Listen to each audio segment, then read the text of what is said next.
সাহিত্যের ক্লাসরুমে সকল শিক্ষার্থীকে স্বাগত জানাই।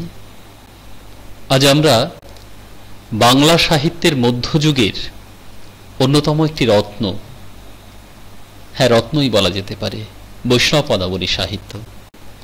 যে পদাবলী সাহিত্য যদি গোটা মধ্যযুগীয় বাংলা সাহিত্যকে একটি মুকুটের সঙ্গে তুলনা করা হয়, তাহলে সেই মুকুটে অবস্থান করা নীলকান্ত মণিটি হল বৈষ্ণব পদাবলী সাহিত্য। এই বৈষ্ণব পদাবলী সাহিত্য সম্পর্কে আজ আমরা কিছু কথা জেনে নেব। আসলে বৈষ্ণব পদাবলী সাহিত্য কি, সেখানে কি বা অবস্থান করছে, এবং তার সঙ্গে সঙ্গে এই বৈষ্ণব পদাবলী সাহিত্যের ধারায় যে সকল কবিগণ আছেন তাদের সম্পর্কে সংক্ষেপে দুই একটি কথা জেনে নেব। পরবর্তী সময়ে ধারাবাহিকভাবে সেই সকল কবি এবং তাদের সৃষ্টিকর্ম সম্পর্কে বিস্তৃতভাবে ক্লাসে নিশ্চয়ই আলোচনা করে দেব। তো আজ আমরা বৈষ্ণব পদাবলী সম্পর্কে কয়েকটি কথা একটু জেনে নিই। বাংলা সাহিত্যের মধ্যযুগীয় ধারায় চতুর্দশ শতক থেকে শুরু করে ষোড়শ শতক পর্যন্ত এই সুদীর্ঘ সময়কালে বৈষ্ণব সাহিত্যের জন্ম হয়েছিল। তবে লক্ষণীয়, ষোড়শ শতকে তার বিস্তৃতি এবং প্রকাশ সম্পূর্ণ লাভ করে। সপ্তদশ শতকের দিকেও এই বৈষ্ণব সাহিত্যের বেশ চল ছিল। আসলে বৈষ্ণব সাহিত্য কি? বৈষ্ণব পদাবলী বৈষ্ণব ধর্মতত্ত্বের নিহিত ভাব নামে খ্যাত এক শ্রেণীর ধর্ম সঙ্গীত হল এই বৈষ্ণব পদাবলী। যে বৈষ্ণব পদাবলীর কেন্দ্রে অবস্থান করছেন শ্রীকৃষ্ণ নামে সেই চরিত্র, যিনি অধর্মের বিনাশ হেতু পৃথিবীর বুকে আবির্ভূত হয়েছিলেন। বিষ্ণুর সাধকগণকে বলা হয় বৈষ্ণব। তবে বৈষ্ণব পদাবলী সাহিত্য কেবলমাত্র সেই বিষ্ণুর সাধকগণের মধ্যেই সীমাবদ্ধ ছিল না, তার সেই গণ্ডিকে অতিক্রম করে সমস্ত বাঙালির প্রাণের সাহিত্য হয়ে উঠেছিল। আজও তা সমানভাবে সমাদৃত সমস্ত বাঙালি সমাজে এবং ভারতবর্ষের সাহিত্য প্রেমী সকল মানুষের কাছে। বৈষ্ণব পদাবলী সাহিত্যের সূচনা ঘটেছিল চতুর্দশ শতকে বিদ্যাপতি এবং চণ্ডীদাসের হাত ধরে। তবে এদের মধ্যে প্রাচীনতম ছিলেন বিদ্যাপতি, চণ্ডীদাস তার পরবর্তী সময়ের কবি। তবে লক্ষণীয়, এর মধ্যে বিদ্যাপতি কিন্তু বাঙালি কবি নন, তিনি মিথিলার কবি ছিলেন। তা সত্ত্বেও বাঙালি সাহিত্য রসে আপ্লুত, তাই তাকে আপন কবি মনে করেছেন। তবে ষোড়শ শতকে এই সাহিত্যের বিকাশ লাভ হয়। বৈষ্ণব পদাবলীর প্রধান অবলম্বন হল রাধাকৃষ্ণের প্রেমলীলা। শ্রীকৃষ্ণ যিনি অধর্মের বিনাশ হেতু পৃথিবীতে আবির্ভূত হয়েছিলেন। শ্রীকৃষ্ণ আসলে সেই যাকে আমরা আত্মে খুঁজে পেতে পারি, আত্মকর্ষণে যাকে অনুভব করতে পারি, তিনিই হলেন শ্রীকৃষ্ণ। এই সম্পর্কে আমি আজকের ক্লাসের শেষে গিয়ে কিছু ধারণা তোমাদের সামনে তুলে ধরব। তবে রাধা এবং কৃষ্ণের এই যে প্রেমলীলা, সেই প্রেমলীলাকে বলা হয়, প্রেমলীলাই হল বৈষ্ণব পদাবলী সাহিত্যের উপজীব্য বিষয়। তবে শুধুমাত্র রাধাকৃষ্ণের প্রেমলীলা নয়, শ্রীকৃষ্ণের শিশুকালের লীলা তাও কিন্তু বৈষ্ণব পদাবলী সাহিত্যের উপজীব্য বিষয় হয়ে দাঁড়িয়েছে। তবে লক্ষণীয়, প্রেম শব্দের মধ্য দিয়ে আমরা সংকীর্ণ দৃষ্টিতে প্রেম শব্দটিকে কলঙ্কিত করব না। প্রেম হলো তাই যা পরমাত্মার সঙ্গে আত্মার চিরকালীন মিলনকে স্থিতিস্থাপকতা দান করে। আত্মার সঙ্গে পরমাত্মার মিলনের ক্ষণ যখন স্থির হয়, তাকেই সাহিত্যে বলা হয় প্রেম। তবে তার পিছনে আছে সকল জীবেরই সেই পরমাত্মার প্রতি নিজেকে সমর্পণ, যে কথা এখানে উল্লেখ করলাম, যে পরমাত্মার প্রতি প্রত্যেকটি জীব নিজেকে সমর্পণ করতে চায়। এবার এই সমর্পণের ভঙ্গি মাই হলো, সমর্পণের রীতি হলো আসলে প্রেম। যেমন ভাবে একটি নদী সেই দুরন্ত গতিতে সমস্ত বাধাকে অতিক্রম করে ছুটে চলে সমুদ্রের পানে, উদ্দেশ্য কি? সমুদ্রের সঙ্গে মিলিত হবে, সমুদ্রের মধ্যে নিজেকে বিলীন করে দেবে। একে বলা হয় প্রেম। সমস্ত বাধা অতিক্রম করে ছুটে চলা, তাই তো প্রেম। বৈষ্ণব পদাবলী সাহিত্যের উপজীব্য বিষয় হল রাধাকৃষ্ণের সেই প্রেমলীলা। তবে এখানে রাধা হলো সেই সৃষ্টি, সেই প্রাণ, সেই সচেতনতা, যে রাধা আমাদের প্রত্যেকের মধ্যে অবস্থান করছেন, আর ঠিক তার উল্টো দিকে দাঁড়িয়ে আছেন সেই কৃষ্ণ, যিনি হলেন পরমাত্মা, যিনি হলেন পরম শক্তি। সুতরাং পরমাত্মার সঙ্গে আমাদের প্রত্যেকেরই অহর্নিশি যে আকর্ষণ তীব্রভাবে সম্পন্ন হতে চলে, তাই হল রাধা কৃষ্ণের প্রেমলীলা। আসলে রাধা আর কৃষ্ণ পৃথক কোনো ব্যক্তির সমন্বয় নয়। আসলে রাধা হলেন আমাদের প্রত্যেকের মধ্যে অবস্থান করার সেই প্রাণসত্তা, যে প্রতিক্ষণে কৃষ্ণকে খুঁজে চলেছে। আজকের ক্লাসের শেষ পর্যায়ে গিয়ে আমি আবার রাধা কৃষ্ণ সম্পর্কে এই সামগ্রিক কিছু চিন্তা ভাবনা প্রকাশ করব। বৈষ্ণব রীতি অনুসারে ঈশ্বরের প্রতি এই অনুরাগ দুই রকম হয়ে থাকে।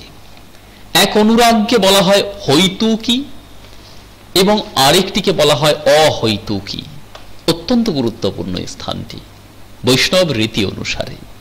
এই হৈতুকী এবং অহৈতুকী কি আসলে, চলো আমরা জেনে নিই।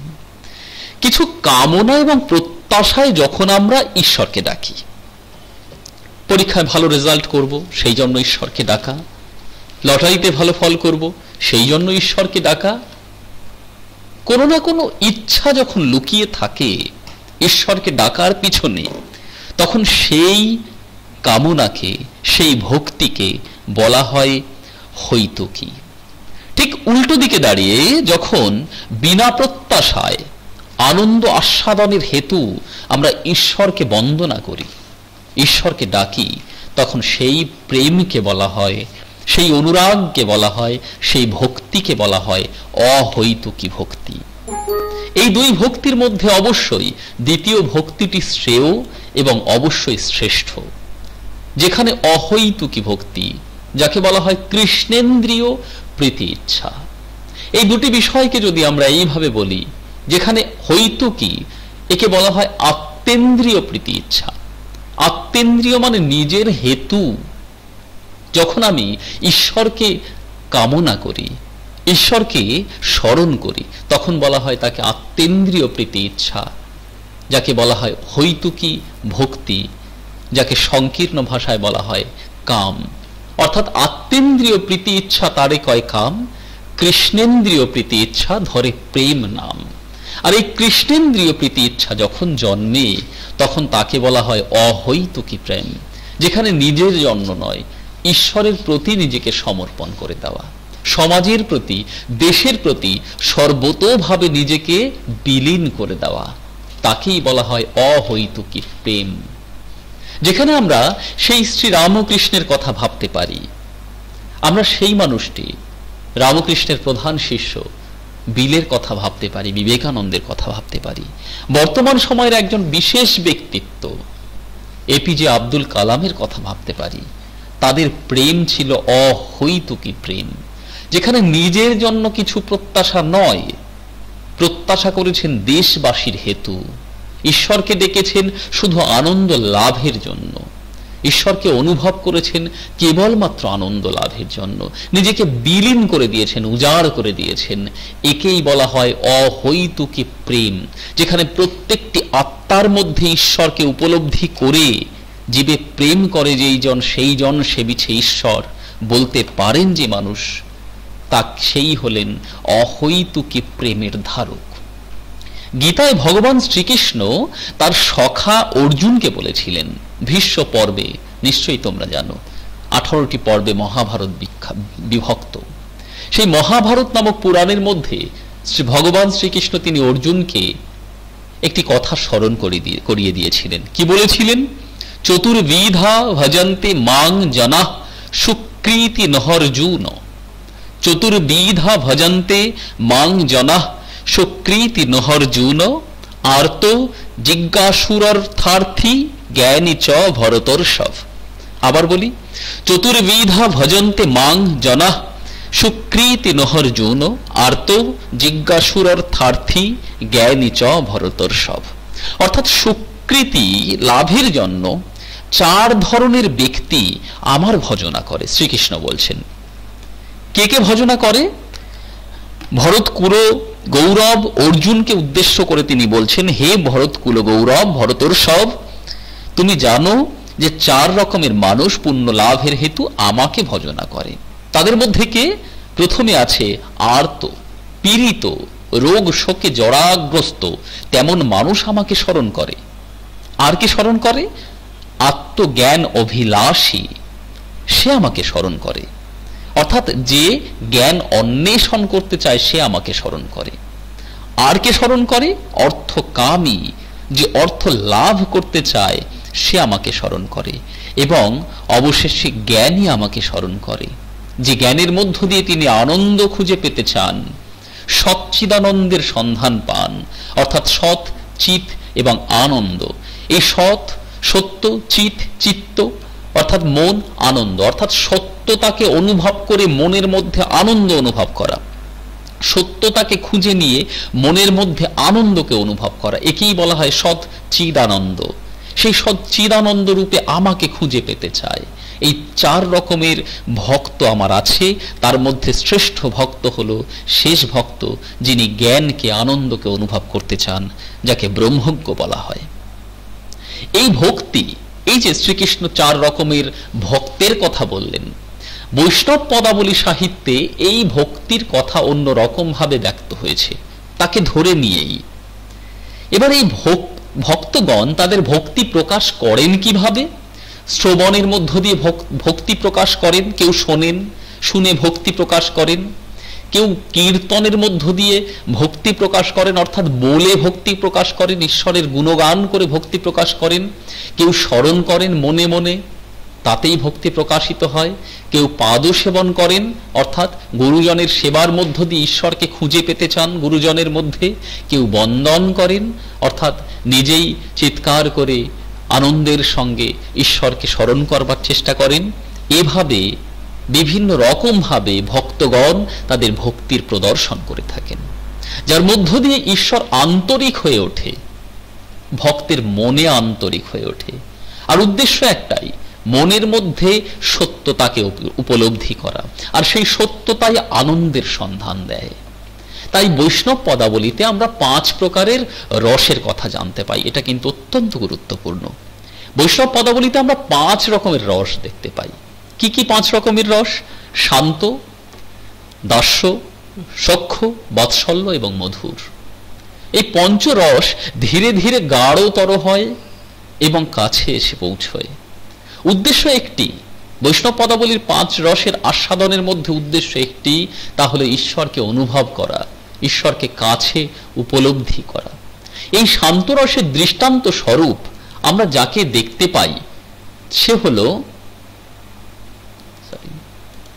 এই শান্ত রসের দৃষ্টান্ত স্বরূপ আমরা যাকে প্রথমে দেখতে পাই সে হলো শান্ত রসে মুনি ঋষিগণ। যে মুনি ঋষিগণ ঈশ্বরের আরাধনা করেন দীর্ঘকালীন ধরে, দীর্ঘকালীন সময় যাপন করে, সেখানে আমরা লক্ষ্য করি দূরত্ব অনেক বেশি। অর্থাৎ শান্ত রসে দেবতা সুদূর দূরে অবস্থান করেন এবং তার ভক্তগণ সেই রকম দূরে অবস্থান করে একজন আরেকজনকে স্মরণ করবার চেষ্টা করেন, ভক্ত ঈশ্বরকে স্মরণ করবার চেষ্টা করেন। দাস্যরসের ক্ষেত্রে এই দূরত্ব খানিকটা ঘুঁচে যায়। তখন কি হয়?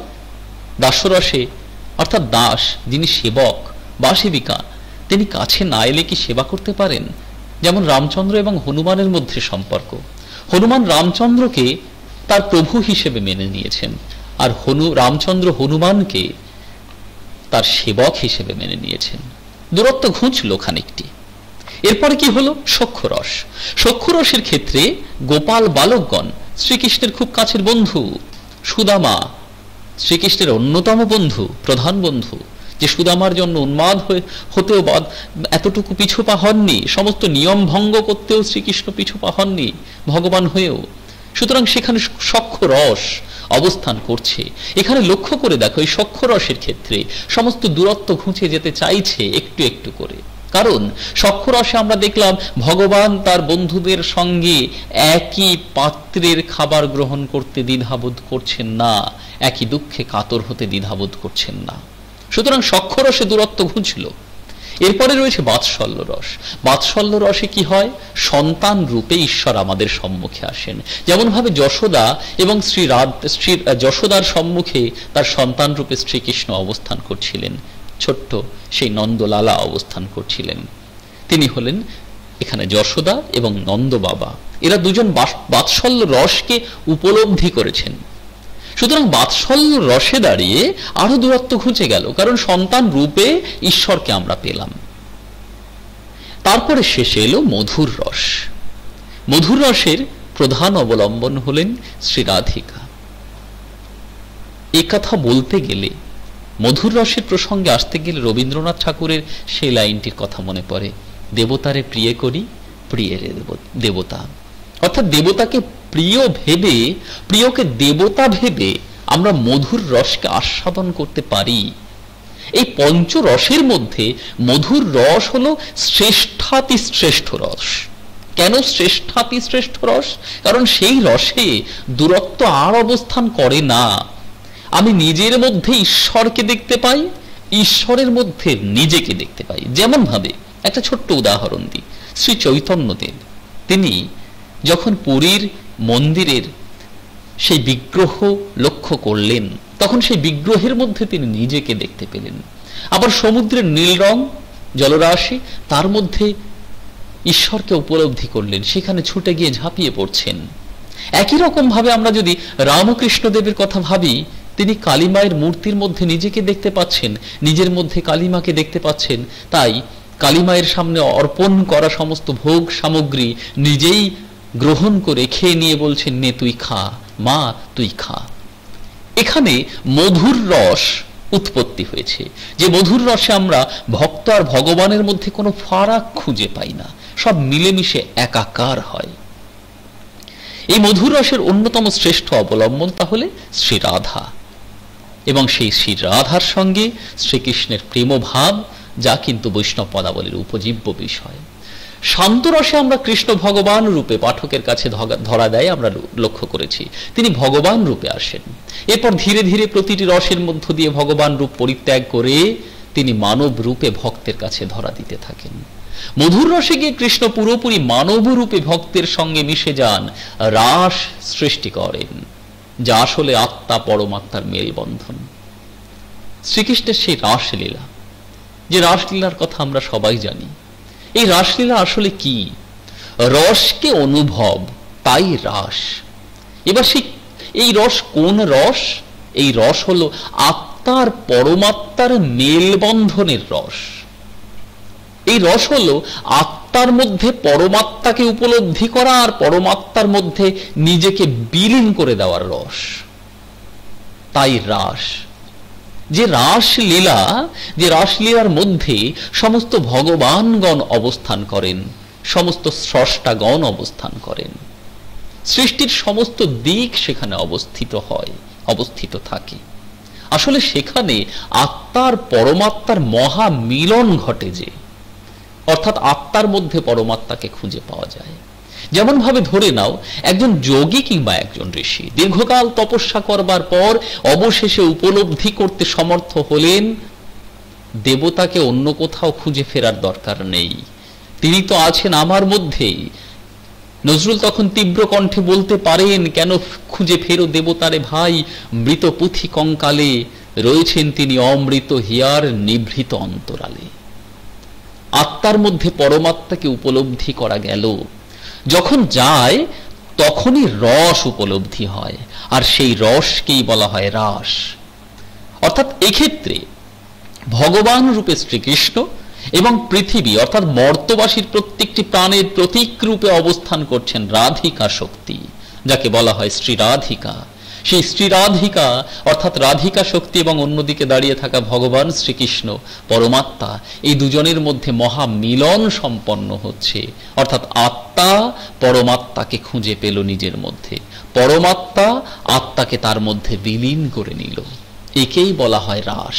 আর এই উপলব্ধি যখন হয়, তখন সেই রাস উৎসবে মেতে উঠে একটা মানুষ ইহলোকের সমস্ত দুঃখ কষ্টকে ভুলে যেতে সমর্থ হয়।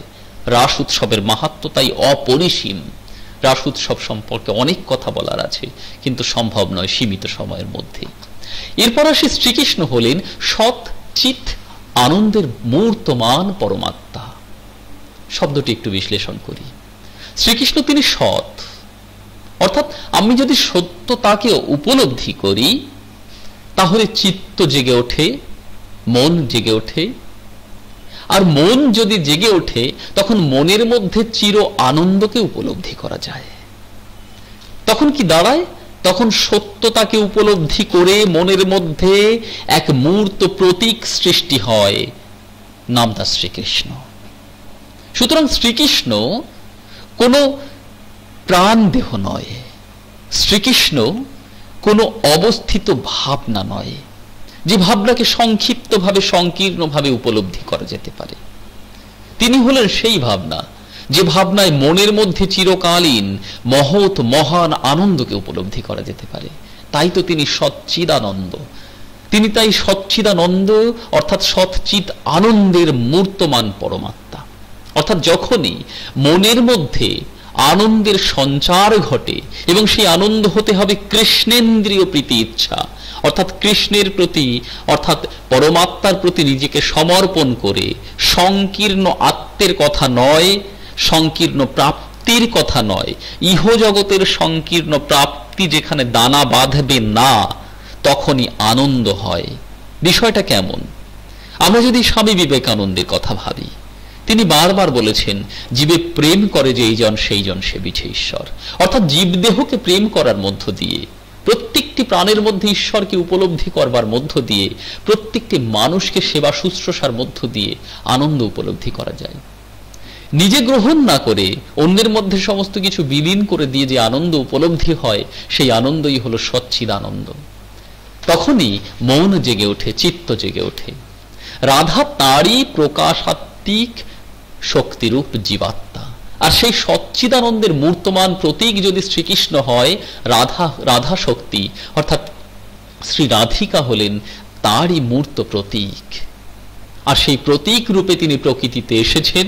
তাই শ্রীকৃষ্ণের সঙ্গে, পরমাত্মার সঙ্গে তার এক ঐশ্বরিক প্রেম ও লীলা সম্পন্ন হয়েছে, যাকে আত্মা পরমাত্মার মেলবন্ধন বলতে পারি। শ্রীরাধা আয়ানের বধূ। আসলে কেন আয়ানের বধূ?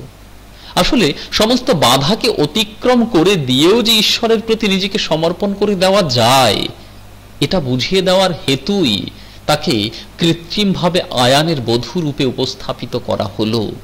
তাই শ্রীকৃষ্ণের সাথে তার প্রেম অসামাজিক, পরকীয়া। জীব তেমনি তত্ত্বের দিক থেকে শ্রীকৃষ্ণের স্বকীয় হলেও রূপ, রস, গন্ধযুক্ত জগতের সঙ্গে সে এমনই নিবিড়ভাবে আবদ্ধ যে সে তার স্বকীয়তা ভুলে যায়। বিষয়টা হলো, আমাদের এই জগতে এসেছি, আমাদের ফিরে যেতে হবে। আসলে রবি ঠাকুরের কথা আবার চলে আসে প্রাসঙ্গিকভাবে, জগতে আনন্দ লোকে আমার নিমন্ত্রণ। আমরা নিমন্ত্রিত অতিথি হয়ে ক্ষণিকের সময় যাপনের উদ্দেশ্যে এখানে এসেছি, আবার ফিরে যেতে হবে। কিন্তু সেই ক্ষণিকের সময়ের মধ্যে এই পৃথিবীর রূপরস গন্ধ স্পর্শে আমরা এতটাই নিবদ্ধ হয়ে গেছি, আবদ্ধ হয়ে গেছি যে আমরা স্বকীয়তা ভুলে যেতে বসেছি, যে আমাদের উৎস কি, আমাদের হেতু কি, আমাদের আগমন কোথা থেকে, সেই শ্রীকৃষ্ণ থেকে, এবং তাতেই আবার বিলীন। এই যে ভাবনা, এই ভাবনাকে যদি সংক্ষিপ্ত রূপে দেখি তাহলে প্রকৃতি হলো এখানে শ্রী রাধিকার স্বামী আয়ান, যে আয়ানের সামনে এসে শ্রী রাধিকা ক্ষণিকের তরে ভুলে গিয়েছিলেন যে আমি কোথা থেকে এসেছি। পরবর্তী সময় যখন সেই ভাবধারা তার জেগে উঠল, তখন শ্রীকৃষ্ণের প্রতি তার ঐকান্তিক ছুটে চলা সম্পন্ন হলো। অবশেষে পরমাত্মার সঙ্গে তার মেলবন্ধন হলো। পরমাত্মার সঙ্গে মেলবন্ধন হতে গেলে যথেষ্ট বাধা আছে, সেই বাধা সকলও তাকে অতিক্রম করতে হয়েছে বারে বারে। জগতের এই নিবিড়ভাবে আবদ্ধ থেকে সেখান থেকে নিজেকে মুক্ত করাই কাঠিন্য। এখানে শ্রী রাধিকার সেই কাঠিন্য অতিক্রম করেছেন বারে বারে। সুতরাং বৃহতের সঙ্গে সংক্ষিপ্ত এই দুটি বিষয় মিলেমিশে এখানে একাকার হয়েছে। সেই ভুল ভাঙলে জীব ভগবানের ডাকে সাড়া দেন, তখন ঘটে তার পরকীয়া অভিসার। অর্থাৎ আমরা পৃথিবীতে এসেছি স্বকীয়, পৃথিবীকে দেখছি, মনে হচ্ছে এটাই আমাদের জগৎ, কিন্তু আমরা যেখান থেকে এসেছি আমাদের সেখানে আবার ফিরে যেতে হবে। আচার্য জগদীশচন্দ্র বসু একটা প্রবন্ধে বলছেন, আমরা যথা হইতে আসি তথায় মিলাইয়া যাই। নদীকে জিজ্ঞাসা করলে নদী তখন বলছেন, অর্থাৎ এই যে একটা বৃত্তচক্রের মধ্য দিয়ে আমাদের চলা, মৃত্যু, আবার জন্ম, আবার মৃত্যু, কিন্তু এখান থেকে মুক্তি ঘটতে পারে যদি ইহজগতের ভাব এবং ভঙ্গিমা থেকে আমরা নিজেদের সরিয়ে নিতে পারি, আমাদের মুক্তি আমরা নিজেরাই করতে পারি। সেই জন্য আমাদের দরকার একটা সচ্চিদানন্দকে অনুভব করা, মনের মধ্যে পরমাত্মাকে অনুভব করা। এখানে সে কথা বলা আছে। তখন ঘটে পরকীয়া অভিসার, অর্থাৎ ঈশ্বরের প্রতি নিজেকে সর্বস্ব পরিত্যাগ করিয়ে নিয়ে চলা। রবীন্দ্রনাথ ঠাকুরের সেই কথা, যেখানে সমস্ত বন্ধন থেকে মুক্তির কথা তিনি বলেছেন। এভাবেই তৈরি হয়েছে বৈষ্ণব পদাবলীর তত্ত্ব। তাহলে এই সমস্ত কিছু নিয়েই কিন্তু বৈষ্ণব পদাবলীর তত্ত্ব তৈরি হয়েছে। বৈষ্ণব পদাবলীতে পরমাত্মার সাথে জীবাত্মার মিলনই কিন্তু মুখ্য বিষয়। বৈষ্ণব সাহিত্যের দুটি ভক্তির কথা না প্রকাশ করলেই নয়, বলে দিই। একটা হলো বৈধি, আর একটি রাগানুগা। প্রাক চৈতন্য যুগে, যখন চৈতন্যদেবের আবির্ভাব ঘটেনি, যিনি চৈতন্যদেব আবির্ভূত হলেন, চৈতন্যদেব আবির্ভূত হওয়ার পরে বৈষ্ণব ধারা ভিন্ন পথে চালিত হতে শুরু করলো, একটু রকম ফের ঘটলো। আসলে সেখানে অবস্থান করলো তখন শুধুমাত্র অনুরাগ, অর্থাৎ ভালোবাসা, প্রেম। চৈতন্যদেবের সৃষ্টির পূর্ববর্তী সময়ে বৈষ্ণব পদাবলী সাহিত্যের রীতি ছিল বৈধি। এই বৈধি কি? বিধি বা নিয়ম পালন করে, বিধি বা নিয়ম সমস্ত পালন করে, আচার সংস্কার পালন করে, শাস্ত্র পাঠ করে ঈশ্বরের প্রতি অনুরাগে আকৃষ্ট হওয়া, অর্থাৎ জোর করে নিজেকে নিয়ে যাওয়া, নিয়মের ঘিরাটপে আবদ্ধ থেকে শাস্ত্রের বিধান মেনে, একে বলা হতো বৈধি। শ্রীচৈতন্যদেবের আবির্ভাবের পরবর্তী সময়ে এই প্রেম, এই ভক্তি, তার নতুন নামকরণ হলো রাগানুগা। রাগানুগা শব্দের অর্থ কি? রাগ অর্থাৎ প্রেম, অর্থাৎ প্রেমই হলো একমাত্র স্মরণ। যে স্মরণ এর মাধ্যমে, যে স্মরণের মাধ্যমে, এই রাগের মাধ্যমে, এই অনুরাগের মাধ্যমে ঈশ্বরকে উপলব্ধি করা যায়, ঈশ্বরের কাছে নিজেকে সঁপে দেওয়া যায়। বৈষ্ণব পদাবলী ধারায় এই দুটি রীতি বা ভক্তি প্রকাশিত হলো। সার্বিকভাবে শেষে বলি, আত্মকর্ষণে আমি খুঁজে পাই তাকে, অর্থাৎ তাকে খুঁজে নিতে গেলে তিনি কে? তিনি হলেন কৃষ্ণ শক্তি। আসলে কৃষ্ণ মানে কি? পরমাত্মিক শক্তি। তাহলে পরমাত্মিক শক্তি কোথায় আছেন? পরমাত্মিক শক্তি আমার বাড়ির কাছেই আরশিনগরে আছেন। আমার দেহের মধ্যে অবস্থান করা এক পবিত্র ভূমিতে তার বাস। কিন্তু তাকে আমার মন সাংসারিক জটিলতার, সংকীর্ণতার বশে হারিয়ে ফেলেছে। তাই আমাদের পরমাত্মাকে খুঁজে পেতে গেলে কেবলমাত্র ওই শাস্ত্র পাঠ, ধর্মগ্রন্থকে অনুসরণ কিংবা সমস্ত দেব মন্দিরে গিয়ে মাথা ঠুকে তাকে খুঁজে নেওয়াটা সম্ভব নয়। তাকে খুঁজে নিতে গেলে আত্মকর্ষণকে প্রয়োজন, আর আত্মকর্ষণের মধ্য দিয়েই হবে কৃষ্ণ লাভ। কৃষ্ণ শব্দটিকে বিশ্লেষণ করলে হয় কৃষ ধাতু অন প্রত্যয় কৃষ্ণ, কৃষ ধাতু ন প্রত্যয় কৃষ্ণ। এবার কৃষ ধাতুর অর্থ হলো আকর্ষণ বা কর্ষণ। তাহলে মনকে যদি, আত্মাকে যদি কর্ষণ করি, আত্মার মধ্যে যদি আমি অনুভব করার চেষ্টা করি তাকে, পরমাত্মাকে, তাহলেই তাকে খুঁজে পাই। আসলে তিনি হলেন পরম জ্ঞান, যে পরমাত্মিক জ্ঞানের মধ্য দিয়ে, মুক্ত জ্ঞানের মধ্য দিয়ে আমরা সেই কৃষ্ণকে খুঁজে পেতে পারি। বৈষ্ণব পদাবলী ধারা এভাবেই এগিয়ে চলেছে। আগামী সময়ে বৈষ্ণব পদাবলী সাহিত্যের যে সকল কবিগণ আছেন, সেই কবিগণের কাব্য সৃষ্টি নিয়ে কিছু কথা বলবো। আজকে শুধু এখানে এটুকু দেখে নিই। প্রাক চৈতন্য যুগের বিশেষ দুজন কবি হলেন বিদ্যাপতি এবং চণ্ডীদাস। চণ্ডীদাস হবে এটি। আর চৈতন্য সমসাময়িক সময়ের কবি হলেন নরহরি দাস, লোচন দাস, গোবিন্দ আচার্য। আর চৈতন্য পরবর্তী সময়ের কবি হলেন জ্ঞানদাস এবং গোবিন্দ দাস। এছাড়াও চৈতন্য সমসাময়িক, চৈতন্য পরবর্তী সময়ের আরো অসংখ্য কবিগণ আছেন, যারা বৈষ্ণব পদাবলী সাহিত্যকে আলোড়িত করেছেন, আলোকিত করেছেন।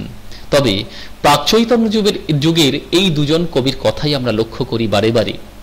একজন হলেন বিদ্যাপতি, একজন হলেন চণ্ডীদাস। লক্ষণীয়, শ্রী চৈতন্যদেব কিন্তু চণ্ডীদাসের পদাবলী কীর্তন এবং সেই পদাবলী থেকেই রস আস্বাদন করতেন বারে বারে। যাই হোক, সকলকে ধন্যবাদ। এভাবেই ক্লাসের সঙ্গে জুড়ে থাকো এবং আগামী ক্লাসের জন্য অপেক্ষা করো, যেখানে বিদ্যাপতি চণ্ডীদাস, জ্ঞানদাস, গোবিন্দ দাস সম্পর্কে বিস্তৃত আলোচনায় আসব এবং বৈষ্ণব পদাবলী সাহিত্যের সেই সকল রসগুলি নিয়ে আলোচনা করব।